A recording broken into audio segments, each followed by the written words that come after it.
Hello everyone, आप सभी का स्वागत है माय एग्जाम यूट्यूब चैनल पर। तो आज की वीडियो में जो हमारी प्रैक्टिस सीरीज जो हमारी स्टार्ट कर रखी थी हमने मैथ एंड रीजनिंग की 8वीं वीडियो है। इससे पहले 7 वीडियोस आपकी आ चुकी हैं, अगर आपने वो नहीं देखी तो प्लीज़ वो भी ज़रूर देखिएगा।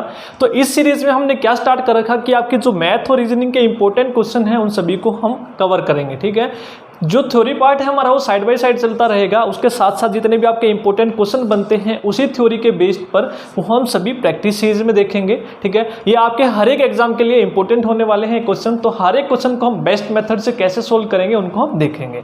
तो आज की वीडियो का फर्स्ट क्वेश्चन है, सबसे पहले हम मैथ करेंगे, उसके बाद हम रीजनिंग के क्वेश्चन करेंगे। तो स्टार्ट करते हैं। क्या गिवन है आपका, पी क्यू से 6 गुना ज्यादा है। तो जो भी आपको बोला है सबसे पहले आप स्टेटमेंट में पढ़ते ही वो लिखो जो आपको बोला है। ठीक है, पी क्यू से 6 गुना ज्यादा है, तो किसका मतलब क्या है, क्यू को यदि मैं 1 मान लूं तो पी क्यू से 6 गुना, तो 1 का 6 गुना कितना हो जाएगा, 6। ठीक है, जो भी मानना एक्स वाई से हम क्वेश्चन नहीं करेंगे। ठीक है, हमें शॉर्ट मेथड अपनाना है, इसको हम 1 मानेंगे तो 6 गुना इसका कितना हो गया, 6। अब आपको क्या बोला है कि क्यू कितने प्रतिशत कम होगा पी से, then Q is how much percentage less than that of P. अब आप देखेंगे जो पी है, यदि आपसे पूछता पी कितने ज्यादा है, 5 ज्यादा है। यदि क्यू के बारे में बात करें तो क्यू कितना कम है, 5 कम है। ठीक है, 1 और 6 के बीच में ज्यादा और कम की बात करिए ना, यहाँ पे पी 6 है और क्यू 1 है, तो कितना कम है, 5 कम है। ठीक है, यही आपसे पूछा है कितना कम है पी से। ठीक है, जो भी आपसे पूछा है देन दैट ऑफ पी, वो वैल्यू हम हमेशा नीचे लिखते हैं, से वाली पी से। तो पी कितना है, 6, तो ये वैल्यू हम कहाँ लिखते हैं, नीचे। जो कम है, कितना कम है, ये कम वैल्यू है, वो आप ऊपर लिखेंगे। तो 5/6 गुना आपका 100। ठीक है, इस तरह से करेंगे। यदि आपको वैल्यू याद है तो आप डायरेक्ट लिख सकते हैं, कैसे, 1/6 की वैल्यू होती है 16 सही 2/3, और इसका 5 गुना करना है तो 16 पंजे 80। ठीक है, इसका 5 गुना करना है तो 16 पंजे 80, और इसका भी 5 गुना करेंगे तो 10/3, और 10/3 क्या हो जाएगा, 3 सही 1/3, यानी कि 83 सही 1/3% आपका कम होगा। यदि आपको वैल्यू याद है तो ये आपका बेनिफिट होगा कि आप जल्दी से जल्दी ये वैल्यू लिख सकते हैं। ठीक है, 1/6 कितना होता है, 16 से 2/3, और इसका 5 गुना। ठीक है, यदि मैं आपको बोलूँ भाई आपको 100/6 लिखना है, सभी को पता है परसेंटेज में। ठीक है, यदि इसको 5 से गुना कर दिया, यही तो लिखा है यहाँ पे, तो इसका मतलब क्या है, इस वाली वैल्यू को 5 गुना करना है, तो 5 गुना कर दोगे 83 सही 1/3। नोट डाउन कीजिए, फिर नेक्स्ट क्वेश्चन देखते हैं। नोट डाउन कर लीजिए, फिर नेक्स्ट क्वेश्चन देखते हैं एक बार। नेक्स्ट क्वेश्चन है, एक बल्लेबाज है, वो क्या करता है अपनी 12वीं पारी में। ठीक है, एक 12वीं पारी में कितने रन बनाता है, 120 रन बनाता है। तो इस तरह से उसकी जो एवरेज है वो 5 रन से बढ़ जाती है, तो उसकी नई जो औसत है वो आपको बतानी है। ठीक है, क्वेश्चन सबको समझ में आ गया होगा कि 11 पारियों की उसकी कुछ ना कुछ औसत रही होगी, और वो क्या करता है 12वीं पारी में कितने बनाता है, 120 बनाता है, और इसकी वजह से जो उसका एवरेज है कितना बढ़ जाता है, 5 रन बढ़ जाता है। तो आपकी बतानी है नई एवरेज क्या होगी। तो सबसे इंपॉर्टेंट और सबसे बेस्ट जो मेथड है इस क्वेश्चन को सोल्व करने का क्या है, 12वीं पारी में जो भी उसने रन बनाए, अब उसने क्या किया, इंक्रीज हो गई, तो इंक्रीज होगी तो आपको यहाँ पर लगाना है माइनस। यदि यहाँ पर डिक्रीज होती तो यहाँ पर आप लगाते प्लस, उल्टा करना है। ठीक है, ये आपको ध्यान रखना है। तो उसकी जो एवरेज है कितनी बढ़ गई, 5। ठीक है, 12वीं पारी में उसने जो रन बनाए वो आप यहाँ पर लिखेंगे, कितने रन बनाए भाई, 120। इसकी वजह से उसकी 5 जो है एवरेज बढ़ जाती है। ठीक है, 11 पारियों की बढ़ जाती है, तो 12वीं पारी के तो हो गए 120, इससे पहले कितनी पारी वो खेल चुका था, 11। ठीक है, तो 11 गुना 5 आप करेंगे तो ये आपको क्या देगा, न्यू एवरेज। ये सभी को ध्यान रखना है, न्यू एवरेज आपको निकालनी है, नई औसत यदि आपको निकालनी है। तो जो लास्ट पारी में जो रन बनाए हैं इंक्रीज हुई है तो माइनस उल्टा, और उससे पहले की जितनी भी पारी थी और कितना इंक्रीज और डिक्रीज हुआ है वो आप यहाँ लिखेंगे। तो ये कितना हो जाएगा, 120 माइनस 55। ठीक है, 120 माइनस 55, तो ये कितना आ जाएगा आपका, 65। ठीक है, तो उसकी जो नई एवरेज है वो कितनी हो जाएगी, 65। 5 हो जाएगी। ठीक है, इस तरह से आपको क्वेश्चन करना है। यदि वो यहाँ पर बोलता डिक्रीज इन हिज एवरेज, तो यहाँ पर कम हुई है, तो यहाँ पर आप उल्टा लगाते हैं। ठीक है, तो प्लस लगाते हैं यहाँ पर, ये आपको ध्यान रखना है सिर्फ। ठीक है, नोट डाउन कीजिए, फिर नेक्स्ट क्वेश्चन करते हैं। यदि आपको वीडियो पसंद आ रही है तो प्लीज़ वीडियो को लाइक ज़रूर कीजिए और ज़्यादा से ज़्यादा ज़रूर शेयर कर लीजिए वीडियो को। नेक्स्ट है क्वेश्चन, यदि ए स्टार बी का मतलब उन्होंने गिवन किया है आपको ए प्लस बी प्लस ए बाय बी, इस तरह से आपको कोई भी रिलेशन दे देगा और इसके बाद आपसे वैल्यू निकालने की बात करेगा। ठीक है, ए स्टार बी का मतलब उसने बता दिया आपको कि ए प्लस ए बाई बी है, तो आपको बताना है 12 स्टार 4 की वैल्यू क्या होगी। इसका मतलब क्या है, ये ए है आपका, ये बी है। अब उसके अकॉर्डिंग जो भी आपको गिवन दिया है उसने उसी तरह आप लिख लेंगे। ए की जगह यहाँ पर 12, बी की जगह 4, ए की जगह 12, बी की जगह 4।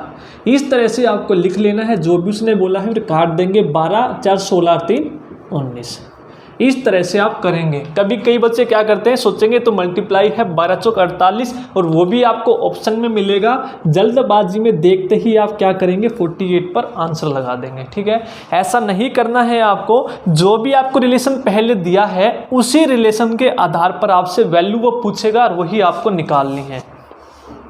ठीक है, आगे करते हैं नेक्स्ट क्वेश्चन। नेक्स्ट क्वेश्चन आपका मेंसुरेशन का है। क्या है, radius of cylinder is increased by 30%, तो उसके वॉल्यूम में कितना इंक्रीमेंट होगा। एक बेलन है आपका, यानी कि सिलेंडर है, उसका रेडियस सभी को पता है आर होता है, तो इसका जो रेडियस है वो 30% बढ़ाया जाता है। तो उसने बोला है तो इसके वॉल्यूम में कितना इंक्रीजमेंट होगा। तो वॉल्यूम जो है कितना इंक्रीज होगा यदि उसका रेडियस हम क्या करें, 30% इंक्रीज करें। तो अब सभी को पता है, तो इस तरह के क्वेश्चन करने के लिए हम क्या करते हैं, हमें पता है जो सिलेंडर का वॉल्यूम होता है पाई आर स्क्वायर एच होता है। ठीक है, हमें एच नहीं देखना है यहाँ पर। ठीक है, जिसमें भी इंक्रीमेंट किया है हमें वो देखना है। आर यहाँ पर क्या है, स्क्वायर है, तो यानी जो वॉल्यूम है स्क्वायर के डायरेक्टली प्रोपोर्शनल है रेडियस के। ठीक है, क्योंकि ये तो इंक्रीमेंट यहाँ पर हुआ नहीं, यदि ये भी किया होता तो तब देखते। सिर्फ यहाँ पर रेडियस की बात करी है, तो वॉल्यूम डायरेक्टली प्रोपोर्शनल है किसके, स्क्वायर ऑफ रेडियस के।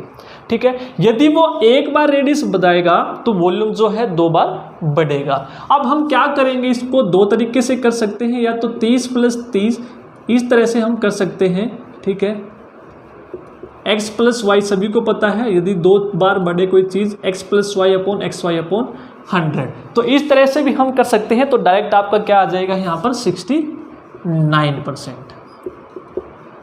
ठीक है, 69%। अब आप सभी को पता है कि वॉल्यूम में इंक्रीमेंट कैसे होगा, किसके प्रोपोर्शनल है वो, रेडियस के स्क्वायर के। यानी कि एक बार रेडियस बढ़ेगा तो वॉल्यूम 2 बार बढ़ेगा, तो x plus y plus x y upon 100, तो ये भी r है, ये भी r है, ये r स्क्वायर है। तो इसका मतलब क्या होता है, 2r plus r square by 100। ठीक है, ये याद ना रखिए तो आप ये फॉर्मूला याद रखिए। यहाँ पर x और y दोनों क्या है, r है, तो r 30% बड़ा है, दूसरा y भी r है। ठीक है, क्योंकि 2 बार लेना है आपको। यदि 3 बार होता है यहाँ पर अभी देखते हैं, यहाँ पर यदि क्यूब होता तो 2 बार तो आपने रिलेशन निकाल लिया, तो 2 बार का तो ये आया। इसको अब एक बार और इंक्रीमेंट करते आप कैसे, प्लस 30 प्लस इस तरह से, तब ये 3 बार होता। ठीक है, यदि आपको 3 बार इंक्रीमेंट करना होता तो 2 बार के केस में आपका जो वॉल्यूम है वो कितना बढ़ेगा, आपका 69%। तो ये आपको ध्यान रखना है, यदि रेडियस 30% बढ़ाया है तो वॉल्यूम कितना बढ़ेगा, क्योंकि वॉल्यूम डायरेक्टली प्रोपोर्शनल है रेडियस ऑफ स्क्वायर के। ठीक है, नेक्स्ट है 30 लीटर मिक्सर में दूध और पानी का जो अनुपात है वो कितना है। एक मिल्क है और वाटर है, उसका रेशो आपको गिवन है एक मिक्सर में 3 और 7 अनुपात 3, और जो मिक्सर है वो कितना है, 30 लीटर है। एक 30 लीटर का मिश्रण है, उसमें और जो दूध है और पानी है उसका अनुपात कितना है, 7 अनुपात 3। अब उसने बोला है कितना लीटर पानी और मिलाया जाए ताकि मिश्रण में दूध और पानी का अनुपात कितना हो जाए, 3 अनुपात 7। कितना लीटर पानी मिलाया जाए। अब यहाँ पर बोला उसने कितना पानी मिलाया जाए,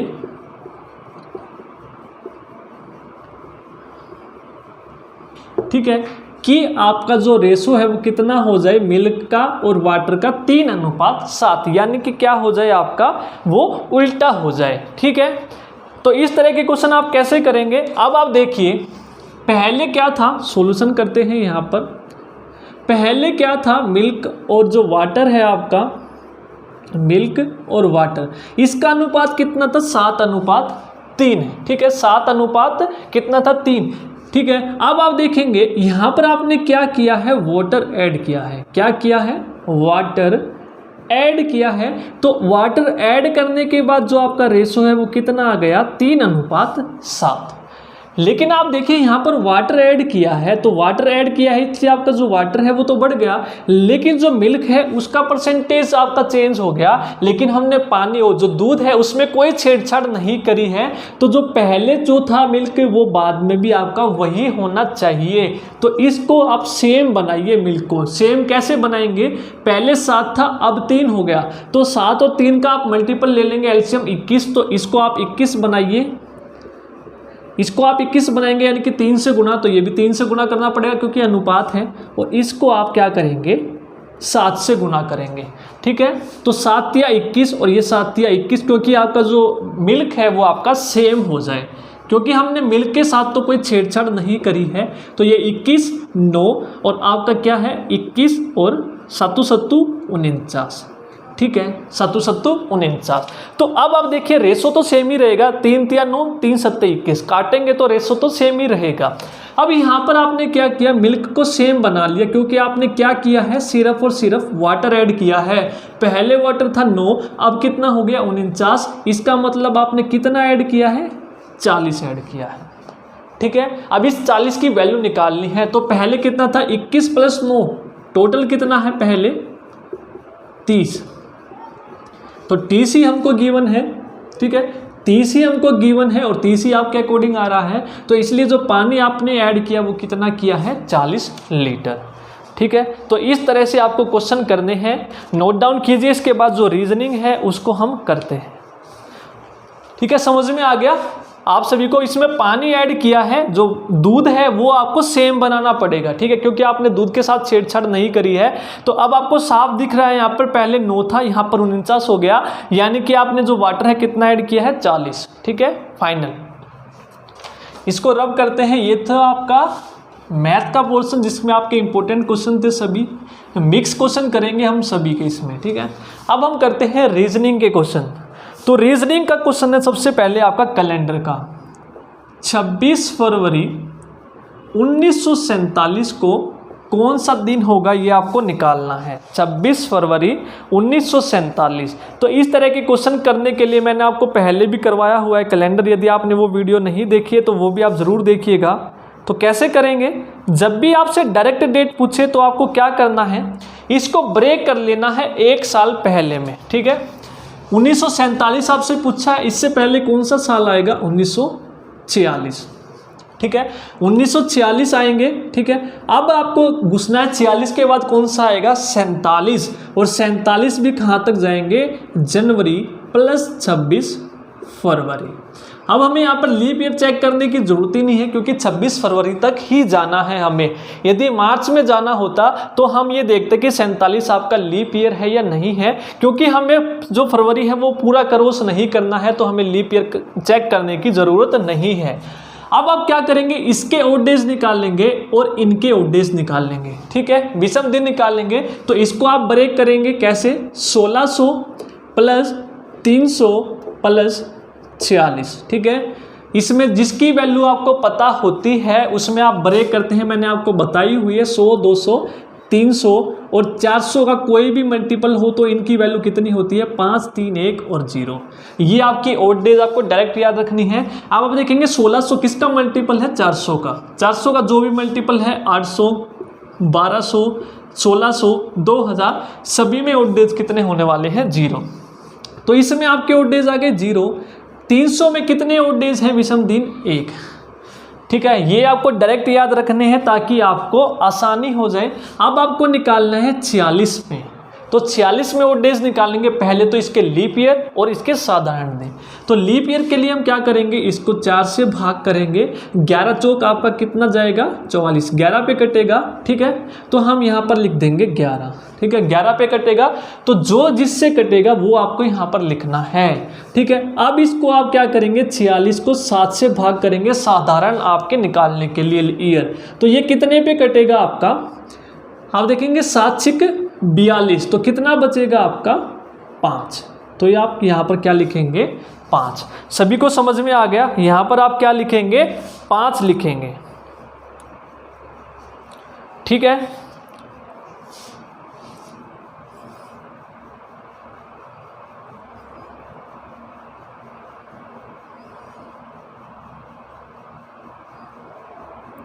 सात सिक कितने पे कटेगा आपका, और 7 6 42, 6 पे कटेगा आपका 7 6 42, और जो रिमाइंडर है आपका वो लिखना है। ठीक है, 5 पे नहीं 4 पे। ठीक है, 7 6 42 और आपका कितना बचेगा 4। तो इस तरह से आपको निकालने हैं। ठीक है, तो ये तो आपके आ गए 1946 के। अब बात करते हैं जनवरी में आपके 31 दिन होते हैं, तो आप क्या करते हैं 7 चौक 28, यानी कि 3 जो रिमाइंडर बचता है। 7 के केस में हम क्या करते हैं रिमाइंडर, यहाँ पर आपने देखा 46 से हमने भाग किया तो 7 6 42। ठीक है, 42, तो कितना रिमाइंडर बचा आपका 4, तो वो आपने यहाँ पर लिख दिया। 7 से जो भाग करेंगे तो रिमाइंडर लिखना है, और जब 4 से भाग करेंगे कितने पे कट रहा है वो आपको यहाँ पर लिखना है। तो यहाँ पर 3 बचेगा, और फरवरी में 26 तक जाना है, इसको भी 7 से भाग करेंगे तो 7 या 21, तो कितना बचेगा 5, और 3 और 5 आपका यहाँ पर आप लिख देंगे।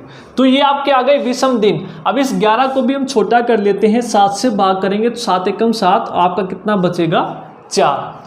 इवन सबको डिवाइड कर दो आप, 1 और 4 5, 4 9, 3 12 और 5 17। तो ये आपके क्या आ गए ओड डेज आ गए, विषम दिन। अब दोबारा इसको क्या करोगे 7 से भाग करोगे, और जो रिमाइंडर बचेगा 7 दूनी 14। ठीक है, रिमाइंडर कितना बचेगा आपका 3। ठीक है, 3 आपका रिमाइंडर बच गया। तो 3 का मतलब क्या है आपका दिन, यदि 1 होता तो मंडे, 2 ट्यूसडे, 3 का मतलब क्या है वेडनेसडे। तो यानी कि इस दिन क्या है आपका वेडनेसडे था, यानी कि बुधवार। इस तरह से आप क्वेश्चन करेंगे। यदि ये किसी को समझ में नहीं आया है तो कैलेंडर वाली आप वीडियो देख सकते हैं, 2 वीडियोस मैंने डाली हुई है, तो वहाँ पर आपको डिटेल से बताया हुआ है कि 46 के आप कैसे निकालेंगे। 2 तरीके आपको बताए हुए हैं, जो भी आपको पसंद आए आप देख सकते हैं।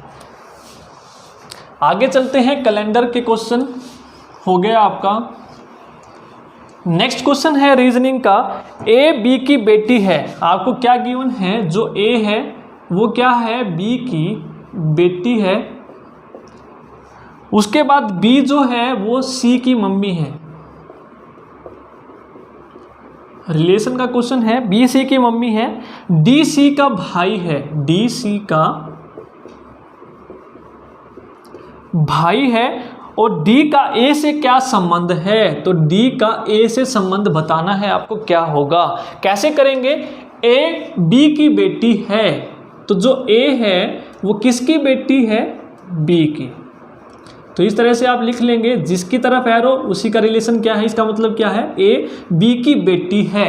तो जो पीढ़ी दर पीढ़ी है इस तरह से हम बनाएंगे, जो बड़े होते हैं उनको हम ऊपर लिखते हैं। उसके बाद बी सी की मम्मी है, बी क्या है सी की मम्मी है, तो जो बी है एक सी जो है नीचे आएगा और ये इसकी मम्मी है।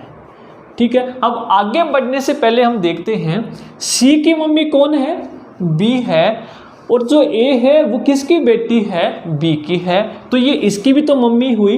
तो या इसका मतलब क्या है, ये इसकी बहन है। ए क्या हो गई, सी की बहन हो गई। आपको ये रिलेशन भी लिख लेना है। अब आप देखिए डी सी का भाई है, जो डी है वो क्या है, सी का भाई है।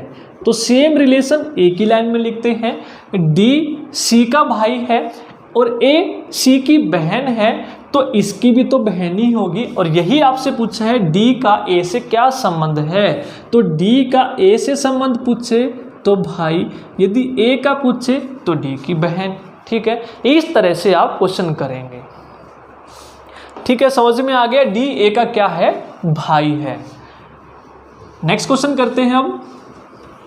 तो इस तरह से यदि आप रिलेशन के क्वेश्चन करेंगे तो आपको जल्दी समझ में आएंगे। नेक्स्ट है आपका रिपीटेड सीरीज का। अभी थोड़े दिन पहले ही मैंने ये वीडियो डाली है आपकी, यदि आपने नहीं देखी है तो उन्हीं में से आप देख सकते हैं कि कैसे आप रिपीटेड सीरीज के क्वेश्चन आप करेंगे। ठीक है, तो आपको डैश है, इनमें भरना है क्या, BAA CBB नेक्स्ट है BACCC, नेक्स्ट है BAABAC। तो ये 4 ऑप्शन है, इनमें से आपको बताना है कौन से आपके फिलअप में ये होंगे। ठीक है, BAAC। अब आप देखिए, जब भी रिपीटेड सीरीज है, मैंने आपको 4 तरीके बताए थे। क्या, पहला बताया था सबसे बड़ा ग्रुप देखिए, दूसरा मैंने आपको बताया था साइक्लिक, यानी कि सेम ग्रुप आपका क्या होगा, रिपीट होगा, वही साइकिल चलेगी। तीसरा मैंने आपको बताया था इंक्रीजिंग ऑर्डर। फोर्थ मैंने आपको बताया था मिरर। ठीक है, यानी कि आखिरी और पहले यदि सेम हो और बीच वाले भी यदि सेम हो तो आपकी मिरर इमेज बनेगी। तो इनमें से ही आपको पैटर्न देखना होता है। तो अब आप देखिए ध्यान से, यहाँ पर जो सबसे बड़ा ग्रुप है उसमें जो ए है आपका, यहाँ पर 3 बार आपको दिख रहा है, यहाँ पर बी आपको क्या है, 2 बार दिख रहा है। इसका मतलब क्या है, ये इंक्रीजिंग ऑर्डर हो सकता है, इंक्रीजिंग ऑर्डर हो सकता है। तो इसको हम फॉलो करने की कोशिश करते हैं और हमें सिर्फ और सिर्फ 3 अल्फ़ाबेट इसमें दिख रहे हैं, ए, बी और सी, और यही हमें फिलअप करने हैं। तो पहले में आप देखेंगे ए गिवन है, सी गिवन है, तो बी यहाँ पर मिस है, तो इसमें हम बी भर लेते हैं पहले। ठीक है, अब इसके बाद क्या हो सकता है, अब आप देखिए 2 बार आपका बी आया है, इसका मतलब इससे पहले क्या होगा, आपका ए आएगा। तो ए आप देखेंगे 2 बार हो सकता है, क्योंकि यहाँ पर 3 बार आया है। अब देखिए यहाँ पर डबल ए डबल बी, तो यहाँ पर क्या होगा, डबल सी, क्योंकि आपका इंक्रीजिंग ऑर्डर में है, आपको दिख ही रहा है। अब आप यहाँ पर देखिए ट्रिपल ए तो आपका हो गया, यानी कि 4 बार तो आ नहीं सकता, क्योंकि 2 के बाद 3 ही आएगा। अब यहाँ पर क्या आएगा, 3 बार बी और 3 बार सी। ठीक है, इस तरह से आपको पैटर्न ढूंढना होता है। तो आप देखेंगे BAA C डबल बी और सी, तो ये आपका क्या हो जाएगा यहाँ पर आंसर। तो ये चीज़ें आपको ध्यान में रखनी है। यदि आपको ये चीज़ें ध्यान है तो आप जल्दी से अपने क्वेश्चन को कर लेंगे कि हमें साफ दिख रहा है इस क्वेश्चन में कि इंक्रीजिंग ऑर्डर का क्वेश्चन हमें दिख रहा है। नेक्स्ट क्वेश्चन करते हैं। वेन डायग्राम है आपका, आपको बताना है एनिमल, लायन और टाइगर, इनका आपको वेन डायग्राम बताना है। क्या बनेगा, क्या बनेगा भाई, दोनों के दोनों क्या है, आपके एनिमल है, यानी कि एक सर्कल के अंदर आएंगे। दोनों क्या आएंगे, एक सर्कल के अंदर आएंगे, क्योंकि ये एनिमल है आपके दोनों के दोनों। तो यानी कि एनिमल आपका बाहर, बड़ा सर्कल, ये दोनों एनिमल है, लेकिन लायन अलग है और टाइगर अलग है। तो ये आपका लायन शो करेगा, ये आपका टाइगर शो करेगा, और दोनों के बीच में कोई भी संबंध नहीं है, दोनों अलग अलग आपके दिखाए जाएंगे। तो इस तरह से आपका ये वेन डायग्राम बनेगा, किसका, एनिमल, लायन एंड टाइगर का। ठीक है, तो मिक्स क्वेश्चन करेंगे हम, ठीक है, आपकी, ताकि सारे के सारे जो हैं सभी के सभी आपके रिवाइज हो जाएं। नेक्स्ट है, यदि जे का मतलब 10 है और जैस्मीन का मतलब यहाँ पर लिखा है JASMINE, जैस्मीन का मतलब यहाँ पर 71 है, तो आपको बताना है एस्टीमेट का मतलब क्या होगा। तो एस्टीमेट को हम क्या लिखेंगे, क्या लिखेंगे, तो इस तरह के क्वेश्चन मैंने आपको बताया है। तो जब भी आपको लेटर के दिखें तो सबसे पहला आपका काम है उसकी नंबरिंग लिखना। तो अब आप देखेंगे जे की नंबरिंग 10 ही होती है, यानी कि नंबरिंग के साथ कोई छेड़छाड़ नहीं करी है। यदि यहाँ पर वो बोलता जे का मतलब 11 है, तो हर एक नंबर को 1 बढ़ाकर आपको लिखना है। तो यहाँ पर उसने बोला है जे का मतलब 10, यानी कि सेम ही चलेंगे। तो जे का मतलब 10, A1, S आपका 19, M 13, I 9, N 14, E 5। इस तरह से आप नंबर लिखेंगे, जो भी लेटर है उसका नंबर लिख लेंगे। अब हम सबको ऐड करके देखते हैं। 19 और 1 20 और 10 30, 30 और 13 43, 43 और 9 52, 52 और 5 57 और 57 और 14, देखेंगे आप कितना हो रहा है आपका 71। यानी कि इसने क्या किया है, इन सबको ऐड करके यहाँ पर लिख दिया है। तो कई बार आपको देखना है ऐड करके कि इसका रिलेशन क्या है। कई बच्चे क्या करेंगे, जे का मतलब 10 है तो सबको ऐड किया डायरेक्ट यहाँ पर लिख देंगे। लेकिन मान लीजिए यहाँ पर तो 71 आ रहा है, मान लीजिए यहाँ पर उसने 72 लिख दिया होता तो यहाँ पर आप इसको बिना देखे डायरेक्ट आपका आंसर करते तो गलत होता, क्योंकि यहाँ पर रिलेशन बनेगा कि सबको ऐड करके एक ऐड करके लिखा है। ठीक है, तो इसलिए ऐड करके इनको ज़रूर देखिएगा। अब इसमें करेंगे आप 5 9 T20 I9 M13 A1 T20 E5। अगर ये आपको याद नहीं है तो याद ज़रूर कर लीजिए, मैंने आपको याद करवाए हुए हैं ये। अब इनको ऐड करेंगे, 5 और 5 10, 10 और ये आपका 40 कितना हो जाएगा 50, और 50 और आपका ये एक 20 बनेगा यानी कि 70, 70 और ये आपका 22 बनेगा तो कितना हो जाएगा 92। ठीक है, तो इसका मतलब क्या हो जाएगा 92। तो इस तरह से आप क्वेश्चन करेंगे। तो आज की वीडियो में इतना ही। यदि आपको वीडियो पसंद आए तो प्लीज़ वीडियो को लाइक ज़रूर कीजिए और चैनल को ज़रूर सब्सक्राइब कर लें इसी तरह के क्वेश्चंस करने के लिए। Thank you.